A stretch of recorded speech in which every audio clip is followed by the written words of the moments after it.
Bueno, yo creo que ya entonces vamos a iniciar. Y este panel tiene como objetivo hablar sobre algunos aspectos centrales de lo que significa e implica el proceso de acreditación. Y lo vamos a hacer en inglés. Sin embargo, cuando pasemos a la intervención del público, podemos hacer las preguntas en inglés o en español y no habría ningún problema. La preparación de este panel la hicimos a partir de un conjunto de preguntas y lineamientos y por lo tanto no hay presentaciones. Hay suficiente información de cada una de las acreditadoras aquí representadas en cada una de las páginas web de estas acreditadoras. Y yo creo que debemos aprovechar el tiempo más en reflexionar sobre lo que implica para una escuela de administración tomar esa decisión, tomar la decisión de entrar en un proceso de acreditación internacional. So I will switch to English right now. First of all, let me introduce each of the panel members. They are representing 4 of the International Accreditation Agency. First of all, Thomas Robinson, already you heard him in the previous presentation. Thanks again, Thomas. He's the president of the AACSB Global, and I think he's one of the persons who knows better what's the meaning of an accreditation process in every business or management school around the world. Then we have Friedman Schulz. He's an associate director of the EFMD Global for the Americas. He's, I think, the leader of the process of accreditation from Canada to route south in Chile. That's a big responsibility. A lot of regions there. Then we have Alenka. Welcome here. I know this is the first time in Colombia. So welcome here in Colombia and Medellin. I hope you will find some time to do some tourism in Medellin. And then she is the director of the IQA, the International Quality Accreditation. And then we have Eric Talavera. He is the director of EQUA, the Education Quality Accreditation Agency. He's the youngest and the youngest accreditation agency too. So welcome, Eric. Well, all these accreditation agencies, they represent the international perspective of an accreditation process. The difference maybe are related with region focus, but all of them, they agree with the principal mission, that is to seek the development of quality in management education.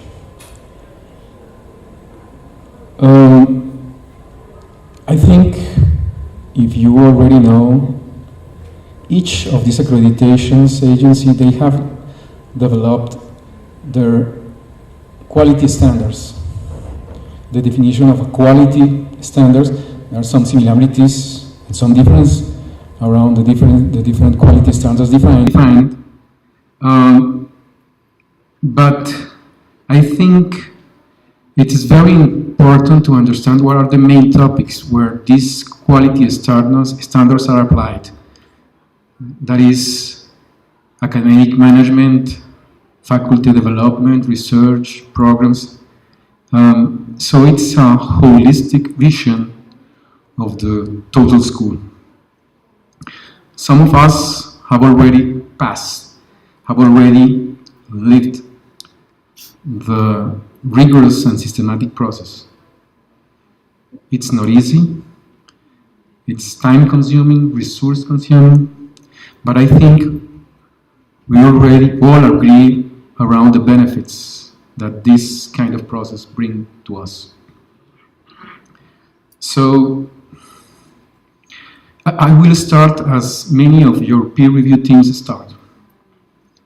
When each review team arrived to our school, the first question is, how aligned is your mission to your strategic development? So why don't we start with a brief description of the mission of each of your accreditations agency. And we'll start with Alenka. Ladies first, please.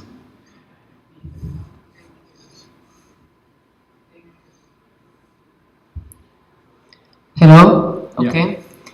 So I come from Siemens Association, which connects more than 220 business schools from 55 countries.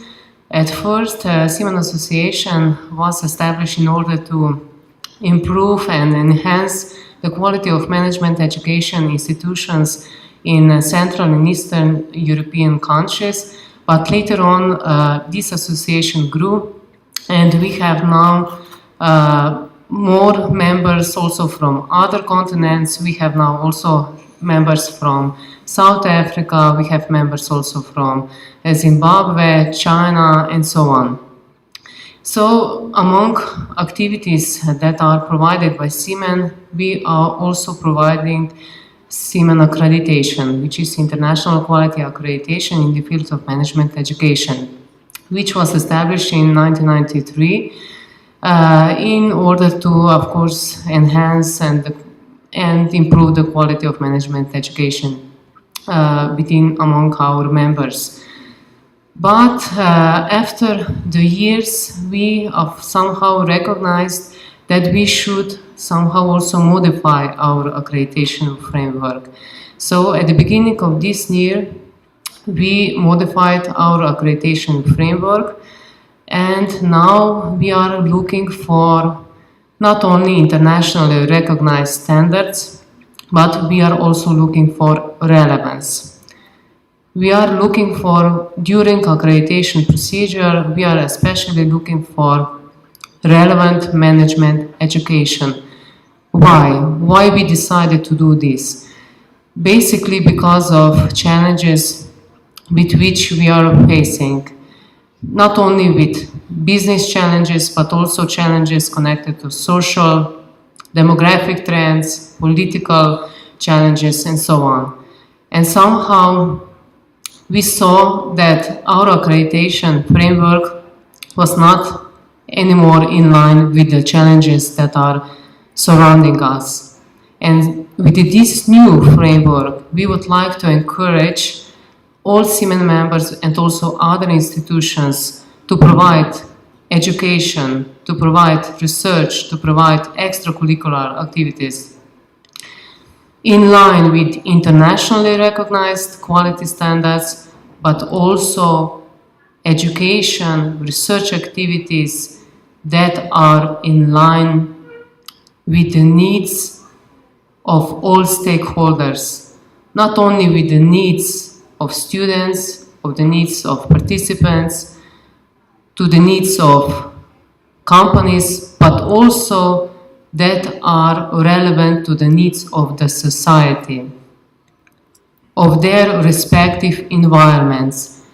And therefore we are basically looking for relevance and in all activities provided by the institution, because we believe that with this, management education institutions will not be only responsive to the needs, will also be relevant to these needs, but also should be a change agents in their respective environments. Change and make a difference, because we know and we come from different regions, from different countries, and some of them are on an early stage of development, some are more developed, So during the accreditation, we are more or less focused on the context and try to encourage our institutions to be relevant to their needs and change and make a difference. Okay. So let me summarize. Maybe it's a more demand-focused accreditation process in terms of needs of the environment, and then how relevant in terms of your response to that needs. Yeah, basically our accreditation is context-driven accreditation, which means that we are not looking for a specific type of institution, but firstly we take into consideration the needs of the respective environments where these management education institutions operate, try to see where these development needs are. We need to get also confirmation from institutions that they know, that they have really strong cooperation with all stakeholders, and by stakeholders I mean not only business partners, not only companies, but also wider society, also NGOs, also public administration and so on. Organizations in general. Yeah. Okay, thank you. What about you, Eric? Well, I think the best way to answer the question is starting with a little history. So I'll explain a little bit about the history of ECWA since we're so young, and I think being young in this case is very good. Since we're only, this is a brief history, so we started with a project in 2013 in Barcelona, and our current president was elected in 2014 in Bogota, Colombia, and he's past president of this institution of Cladea. He's Antonio Freitas. And the way that ECWA started was by analyzing the Latin American context. So it analyzed all the different universities, it analyzed what the employability was in the region, and it analyzed what were the demands and problems faced by those organizations. So when it created its model, Antonio had one phrase which was very demanding for me, because his phrase was, "Eric, simple is beautiful." So ECWA was created with 10 representatives of 10 different countries. These 10 representatives were very experts in the topic of business administration, and they provided all the different criteria that they thought was important to include in the ECWA model. And these were a lot of criteria. So Antonio told me a very important thing. He said, "Eric, try to reduce as much as you can. And remember one thing, what you are trying to measure with a model is the quality of the institution. So take away all the different criteria that is management-oriented or indicators of management, which the university will have to do it anyway." So from around 20 different dimensions, we reduced it to about 5 dimensions. The next thing that we should understand, being so young, is, well, from 2013, well, the launch was done in 2014 up to now, ECWA has grown incredibly fast. So now we have offices in 4 different countries, and we're going to open another office in Europe in the next months. We have around 20 different academic members. We created a new thought by creating a network of companies committed with research and education. We created an international internship program. So we did a lot of things in very few time, and we're very proud to say, and we're very thankful to all the institutions that believed on this project, for this being a Latin American accreditation agency, and it was born for that reason. So that was more or less the context of ECWA. Okay, so if I take this phrase, the simple is beautiful, that's the essence of the accreditation model you have. It's based, obviously, on mission-oriented and on profiles. What does profiles mean? It means that a different program has to be measured in a different way. You have different universities, you have different programs, and, for example, you can have an entrepreneurial program or a research program, and they have to be measured in different ways. So you cannot expect to have in a professional profile, for example, where your mission is for your students to work in companies.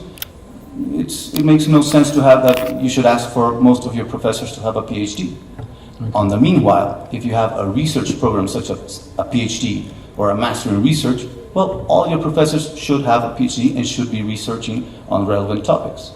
So it's based on profiles, and the main important factor is what the university indicates. It's their objective, their mission, and everything else they do and everything else you measure should be based on that mission. Okay, okay, thank you, Eric. Thomas, please.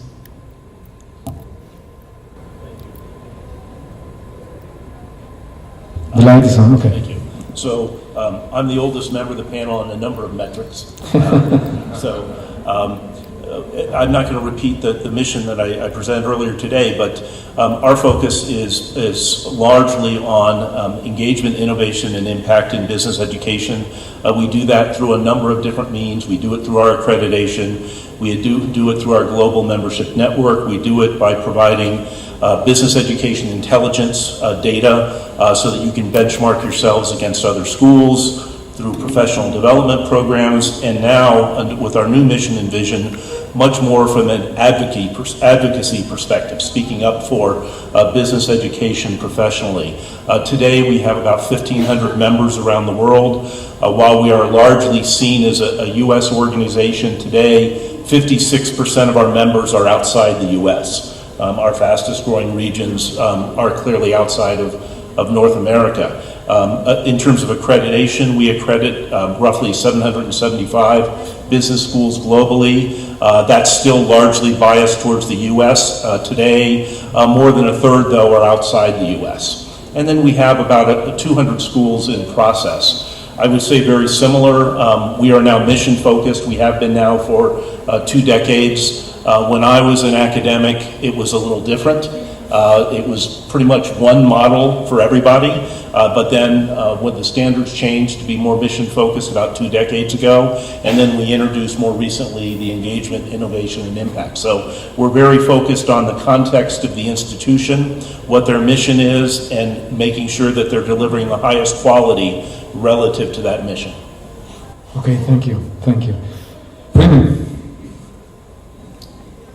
Okay, thank you very much. I mean, our mission is, as the missions of the other organization, I assume, to improve management education worldwide. And obviously, to improve management education worldwide, accreditation plays a big role in it. EFMD does a lot of other stuff. It's usually always services from members, for members, but since we're talking about accreditation, let's focus a little bit on that. So, I think there were a lot of other elements mentioned which are quite similar. So what are, let's say, the key pillars of the accreditation system of EFMD? We have 4 columns. First, diversity. We thought from the very start off that we love a diverse world. There's not one type of business school, and we don't believe in one model how quality can be achieved. For us, it's very important to understand the local context first, and then only make a judgment on the school, how the school acts in its local environment.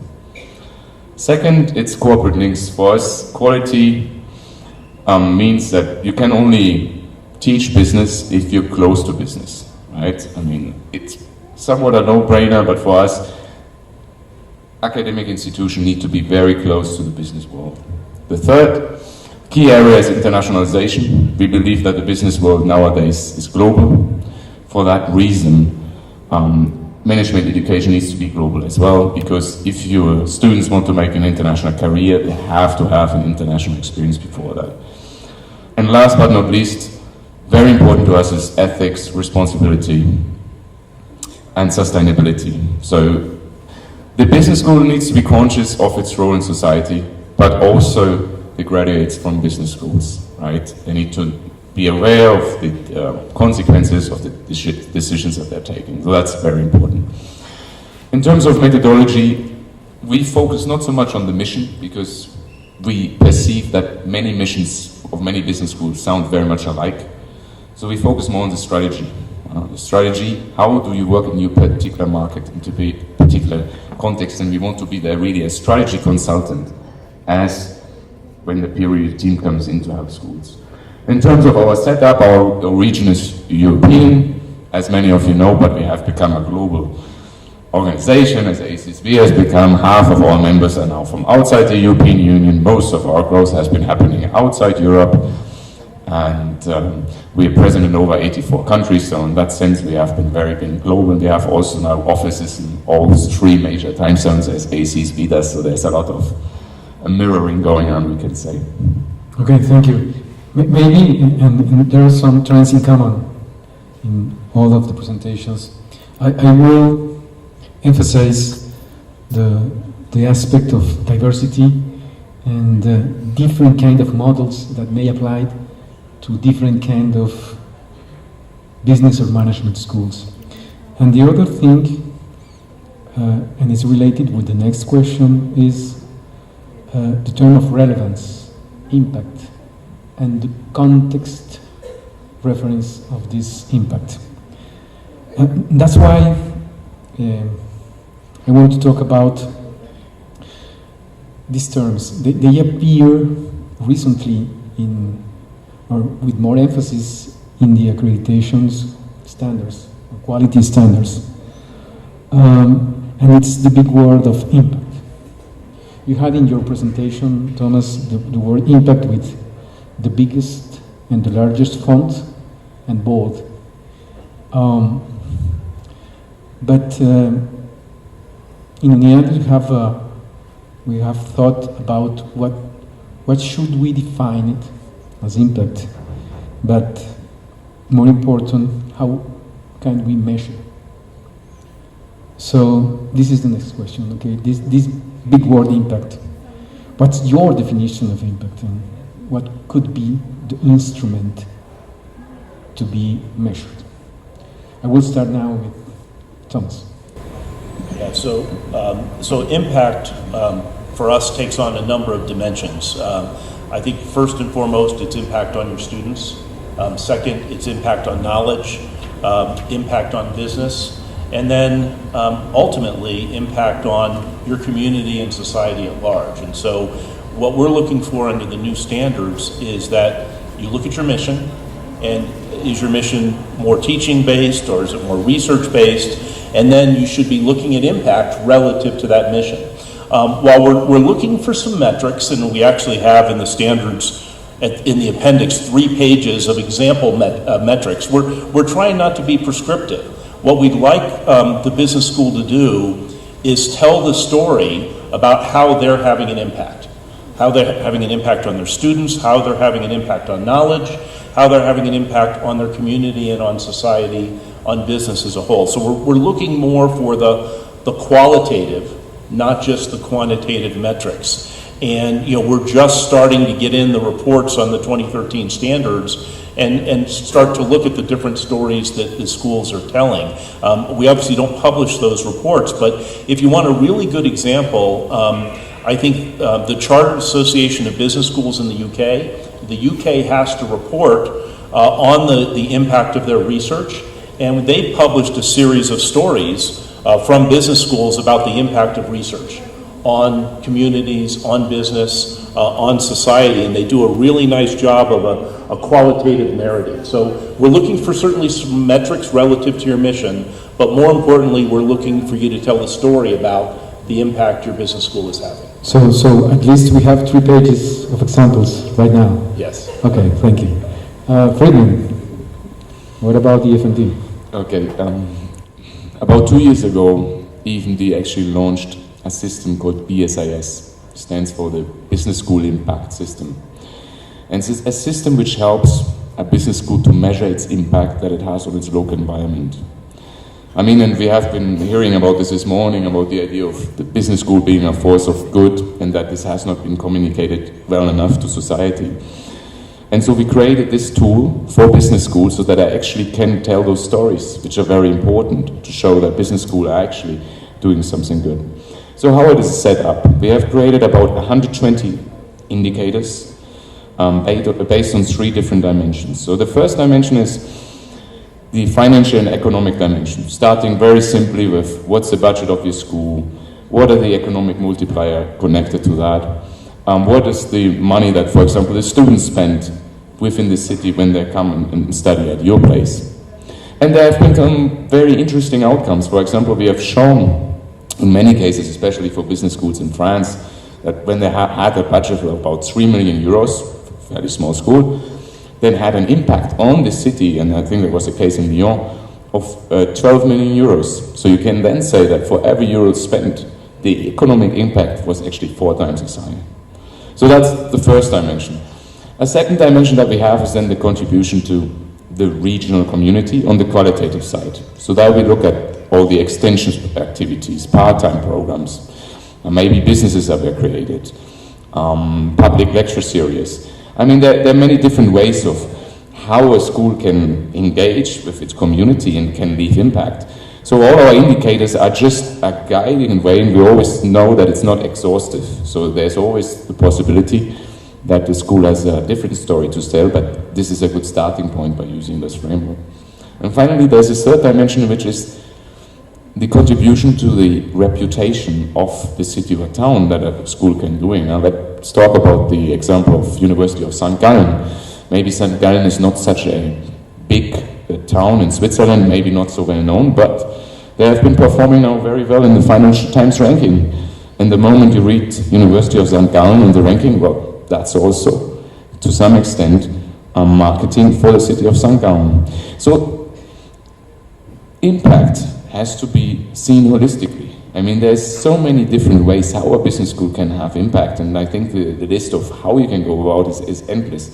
The important thing is, I think, that business school need to think about developing real indicators on how to measure it, because as we know, only if you measure it, then you can start improving it and having a baseline.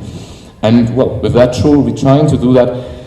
It's separate from the accreditation system, but obviously this data can then feed very much into the accreditation reports, where, as I mentioned before, in the area of ethics, responsibility, and sustainability, that kind of data can be very helpful. Okay, I think the question for you, Alenka, is very related with the concept of relevance, because I think relevance and impact are some kind of similar words. But what's the definition of impact, and have you defined some measures for it?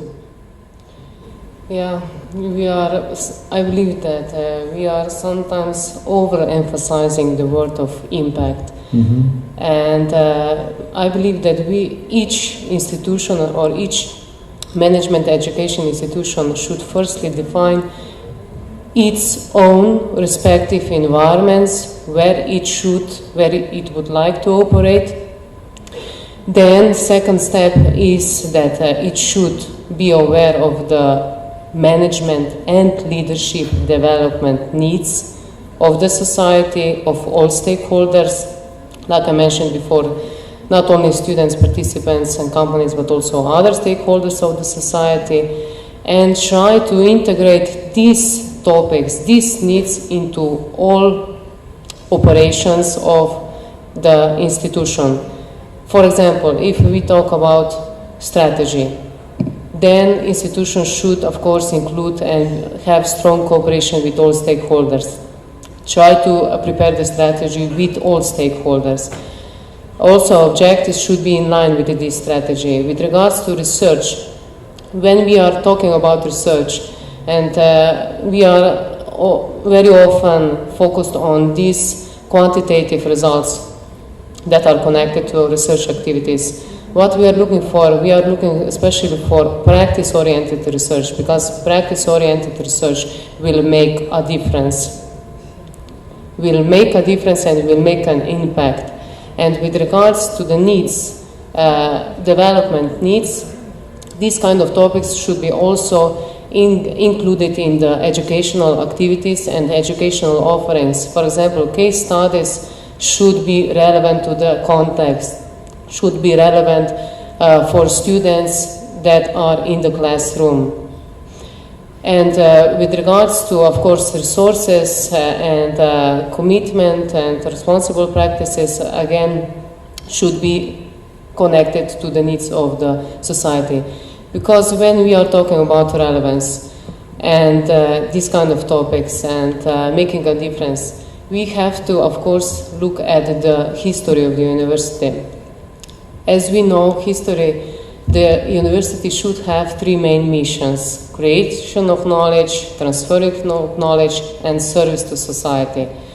And through the years, somehow research excellence and creation of knowledge has somehow prevailed against teaching excellence and service to society. But we are living in the world where we are focused and faced with several challenges. And we are teaching future leaders, future managers, and who will shape our future and who will shape our world. So we need to take care of this, that our future will be better. Okay, thank you. And Eric? Thank you. Well, I think we have a lot in common with the other accreditation agencies, but probably one thing that stands out of what we think, or the way that the EQUA model was created, was that it was always thought to be a very inclusive accreditation. So I'll start off, before I go to the definition that we consider of impact, I'll start with a definition of relevance and of quality. So quality is based on how you achieve a specific goal and how effective you are in achieving that specific goal. So there's no such thing as absolute quality. You can always get better and improve. And that's an important definition when you talk about impact, because when we're looking at, and that's what we all look at, we're looking at how to measure quality. Well, what we try to do is we try to help an institution arrive to a specific point, and that will mean that it will continue to improve all the time. So according to the definition of impact, you're trying to see how small things that you do within an institution can help out and have an impact along the way. So there's no such thing as saying, well, the final student, the student at the end, is the final result which you should be measuring. It's one of the most important ones. But for example, there are universities that do small things that have a great impact on community. And this is all related to relevance and the mission that you have. So if you have a mission, which is of a program to have students work at middle management in a small area or community, and you achieve that, then you're achieving your goal, and that's quality. If your mission is to be very international and to have your students work in a different country, then everything you measure, the number of agreements that you have, the number of exchange students that you have, the number of professors that come international, etc., everything of that should be measured, and that's the impact that you will have. So it's very related to what you establish as your mission, and all the different small objectives that you have will be measured accordingly. Okay. Well, the next question is related with one word that Friedman already used as part of the intention of the accreditation process, and that is internationalization. It's very important to understand that internationalization is important because it brings to the discussion within the school different kind of cultures and visions.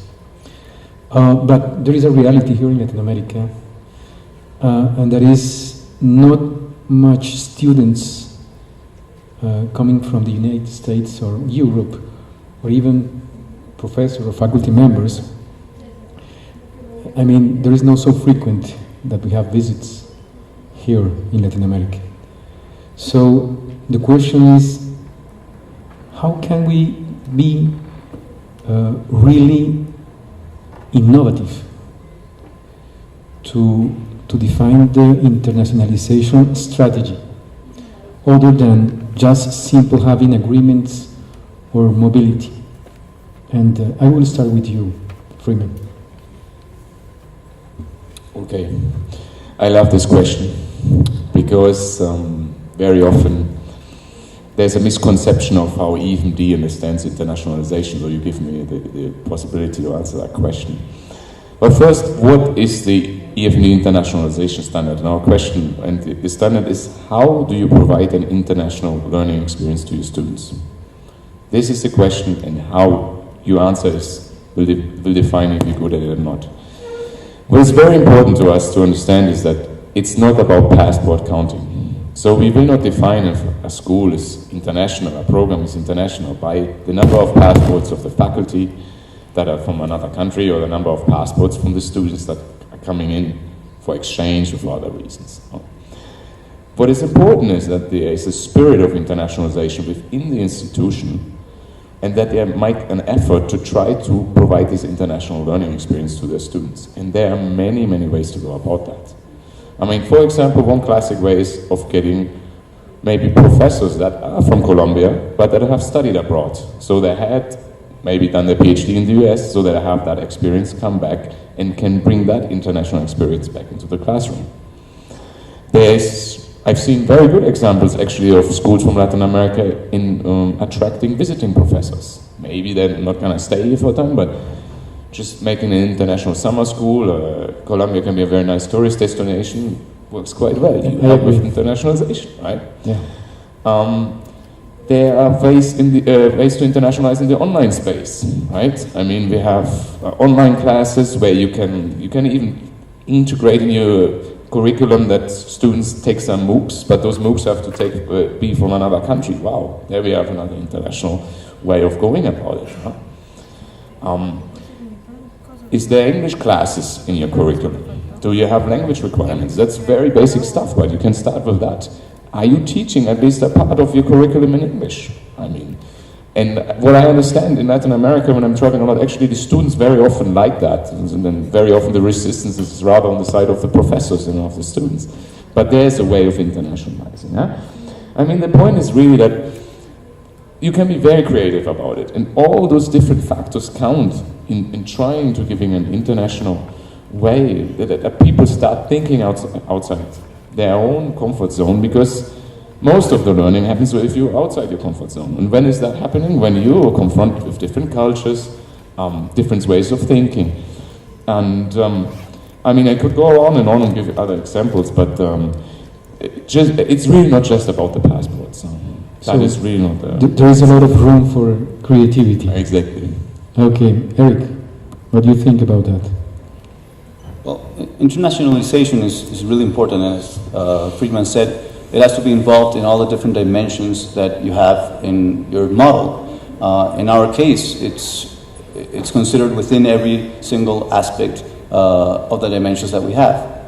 And there's no one dimension called internationalization, so it depends on obviously what your mission is. Now, one thing that you said is that there's not too much American and European professors coming this way, or there's not too much exchange. Coincidentally, there's more American students and Latin American students going to the United States than there is between Latin American countries. So that's something to consider as well. So what are we doing in terms of internationalization and student exchange within our own countries in Latin America? So I don't know if everyone knew that, but there's more students going outside of Latin America for their exchange than there is students going from Brazil to Peru or to Chile and Colombia and so on. And that's an important aspect when we're talking about our region, because obviously to travel within Latin America is very important. It's much cheaper. You know about the context that is very similar between the different countries. And also between the different professors and so on. So that's one thing to consider that we have in mind, and we consider that very important within, especially the connections that we have with Brazil and the rest of Latin America. We're trying to integrate that also in terms of language. Regarding how important internationalization is and what alternatives there are, well, I think we've heard from all the others, and we know that there's exchange of students, exchange of professors, double degrees, international weeks. Technology can be a very important and potent way of cutting costs to be international. So you can have international courses with professors abroad, you can have virtual education, and all those things add up and provide knowledge. And as Friedman said, we also consider if you have English programs within your curricula, if you have seminars within your curricula in another language, professors that come, etc. So I think creative is also a good word that Friedman used, and I support that as well. Okay. What's your opinion, Link? My opinion is, and probably all participants also agree with me, that internationalization really significantly and positively impacts on the individual level and also on the institutional level. On the individual level, on the student level, and also on a professional in terms of academic staff. Because more if students are more exposed to international environment, of course they gain more cross-cultural competences, skills, and these skills are very much needed currently nowadays in business world and also of course in our free life. With regards to incorporation of different international activities into management education institution, we know different forms, different activities that could be incorporated into the institution. But of course, the first and the main condition is that you have a strong support of management. Otherwise, you cannot internationalize business school or management education institution. And of course, you need to have also other professors very much engaged in these international activities in order to be successful with internationalization. And not only this, not only strong support, not only integration of different kinds of activities such as joint study programs, mobility of students, professors, internships, and so on. You can also bring internationalization at home. You have all probably heard this phrase that you can also invite other professors, students, and also try to not only to encourage students to go abroad, but also you can bring others to your institution and to internationalize your institution in that way. I mentioned support on an institutional level, but I believe that it's very, very much important to have also support on a national level in terms of policies, in terms of national policies. And we faced, in Europe, we faced with similar challenges decades ago, and we introduced Erasmus. You probably have heard about this platform. And maybe this could be also one of the solutions for this region in order to encourage, but like I said, this is supernatural policy which could be introduced in order to encourage students, institutions, and of course management education institutions and professors in order to internationalize higher education as such. Okay. What about you, Thomas? First, I agree with all of the ideas that have been suggested. I would add a few others. We're all global networks and take advantage of those networks. So I've seen, for example, schools in Latin America go into our collaboration concourse looking for schools that are part of the network that want to collaborate and doing virtual projects with students from different institutions, which can be done very easily. So it gets the students a great international experience of working for a semester with students in a group from different countries, and that can be very easily done. Another example there are many case competitions. So in entrepreneurship, one that I was heavily involved with here in Latin America was the CFA Institute Research Challenge. And we had a local challenge in most countries where we had a CFA chapter here. They competed at the local level, and then if they won, they moved on to a regional level, and then eventually a global level. But CFA Institute would fund the students when travel became a necessity. And the local challenges were such that travel wasn't really required. And that's just one example, but I think there are other good examples of international case competitions that can give students a great experience. And then just using international cases in the classroom, bringing in companies like PepsiCo, who presented earlier today, to talk about the challenges they have, operating from Mexico, but creating products here that are relevant for Colombia. So I think there are lots of opportunities. So there is no excuse anymore, okay? Now we can say that there are many things to do in terms of internationalization, and I think the challenge is how to find a way, independently in the level of development or size of our schools. Okay, so let's go to the last question, and it's related with the effort. I mentioned before, it's time consuming and resource consuming, and economic resource consuming too. But what should be the starting point for, and I agree with you, Eric, this is a continuous improvement process. What should be the starting point to be prepared to a process of accreditation? I will start with you, Thomas.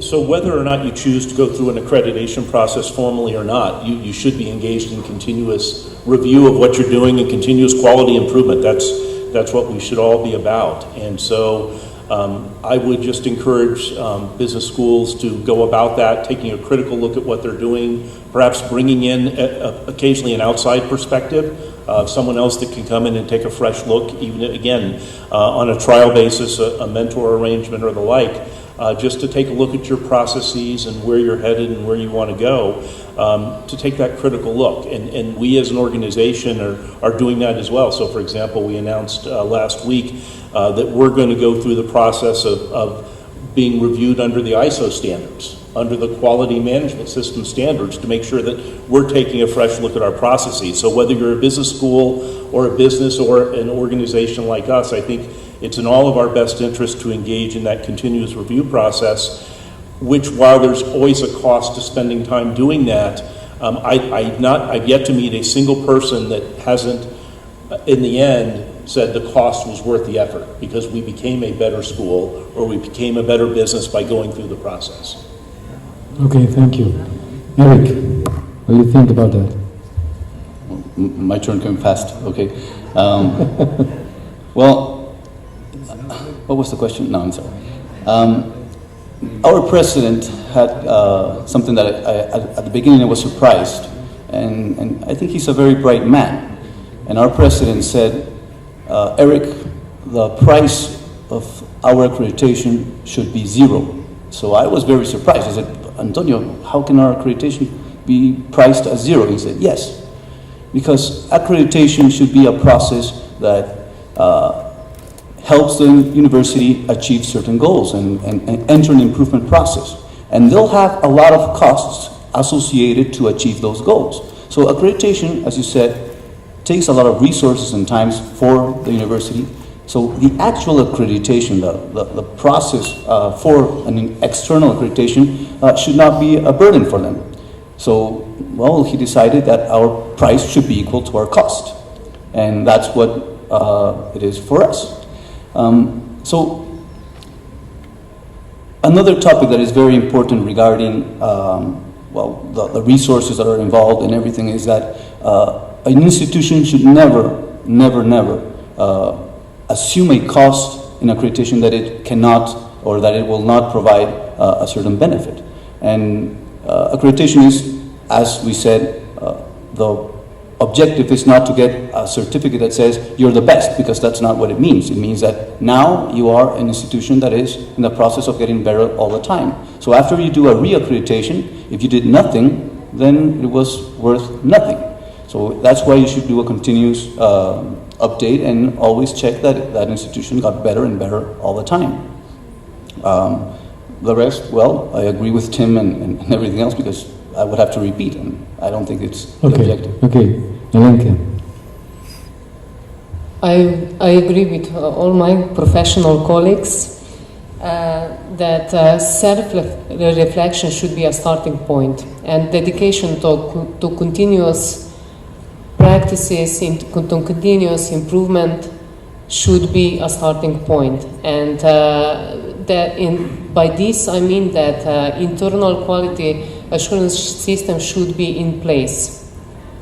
In this sense, also institution under evaluation should not feel a burden going through accreditation. If the institution has internal quality assurance in place, then accreditation should not be a burden.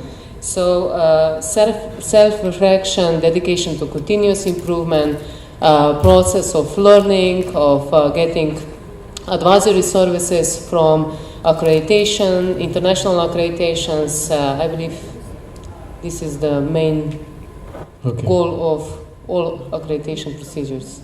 Okay. And Friedman, what do you think about that? Yeah, I think it's very much about the mindset. So you have, before starting the process, you have to be aware that you're doing this because you want to learn. And you're not doing this because you want to get a label. Because sometimes schools engage on the journey because they want to have the label at the end of the process, and usually if that was the main motivation, it fails. And you also have to be aware it's a change process. And change management, I mean, there has been written a lot of books about it. It's not easy, huh? I mean, there will be recommendations coming in telling you to maybe change this, maybe change that. And you need to convince, especially your faculty, but also other people who are in this process, that it's worth actually going through that change. And that it's worth changing because you're thinking that you're actually getting better.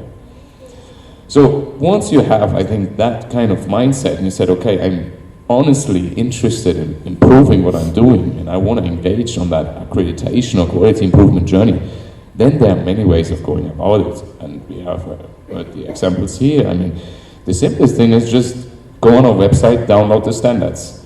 No one needs to know that. You can just read them through and see, oh, how do I compare myself to this? Have I thought about that?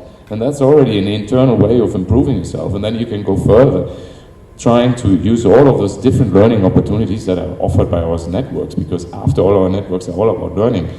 And then maybe you have been to some conferences and learned this and that, and then you thought, okay, maybe now I'm ready to launch this commitment to quality improvement. I always like to joke that accreditation is a bit like being married. I mean, you commit your whole life to this, huh? Because the accreditation team will come back every 3 or 5 years, and you will constantly have to work on your marriage, because otherwise it may get broken. You don't want to have that.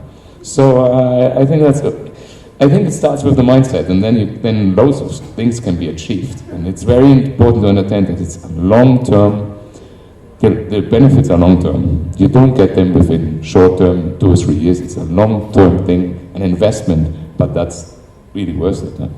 I like the idea of a mindset, but the difficult thing there is to change this mindset, because you have a lot of history before this change, not just in terms of the institution, but also in the individuals. And as part of our experience, maybe the biggest challenge was not to have an institutional commitment, but an individual commitment in each of our faculty members within the school. I like also the outside point of view you mentioned, Thomas. Sometimes we thought that we are doing it right because there are many successes around what we have done. And just a different kind of look coming from outside brings very interesting insights and motivations to drive that change. I will try to wrap up. We can stay here for many hours, but time has finished.